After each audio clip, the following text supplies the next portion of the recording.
Corner. I'm Stacy Hawkins.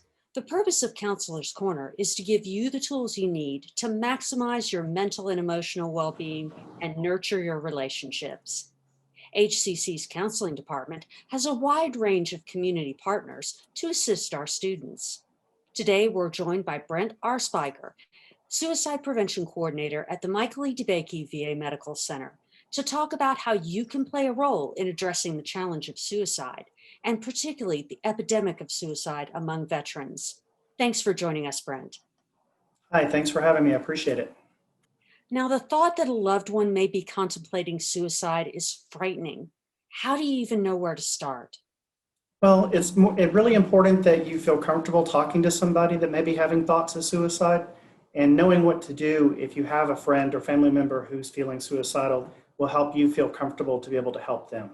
Now, some people may be afraid that even by just asking, you're going to kind of plant an idea in somebody's mind. Is there any truth to that idea?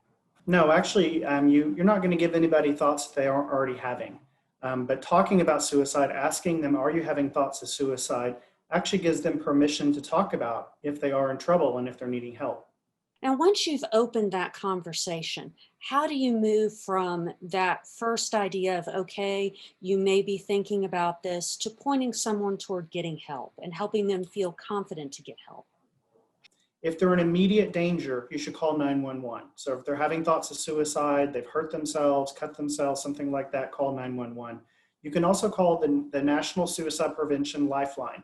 That's 1-800-273-8255. If you're calling about a veteran or an active duty service member, press 1, and that will get you transferred to one of our VA call centers, and we will handle those calls. Now, can I ask you a little bit about veterans specifically? Tell me a little bit about the problems of suicide among veterans and why they may be a population at risk. So veterans are 1.5 times more likely to die by suicide than non-veterans.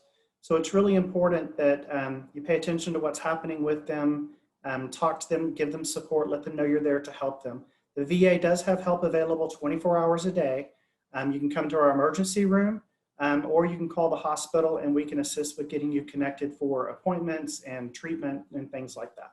Now, unfortunately, firearms are a path that a lot of people take to suicide. So what part does firearm safety and responsible gun ownership play in prevention? Yes, so firearms are used about 50% of the time in the suicides throughout the United States, but veterans use firearms 68% of the time. So it's really important that firearms are stored safely. The VA has free gun locks, so if somebody needs a gun lock, they can call our main hospital, and we can help them get those gun locks. We're actually distributing gun locks to HCC, so your counseling services will have gun locks available in the very near future. So give us just one more word of encouragement. Can one person really make a difference? Absolutely. So it takes everybody working together to prevent suicide. Suicide is the 10th leading cause of death in the United States. And for young people ages 34 and younger, it's the second leading cause of death. So it's really important that everybody work together. If you're worried about somebody, concerned about them, don't ignore it, don't put it off.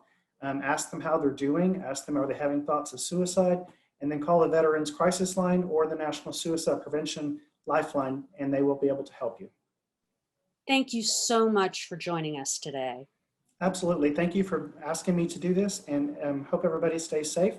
And please call the Veterans Crisis Line or National Suicide Prevention Lifeline if you need assistance.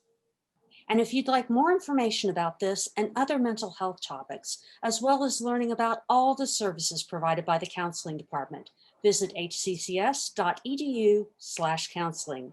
For Counselor's Corner, I'm Stacy Hawkins.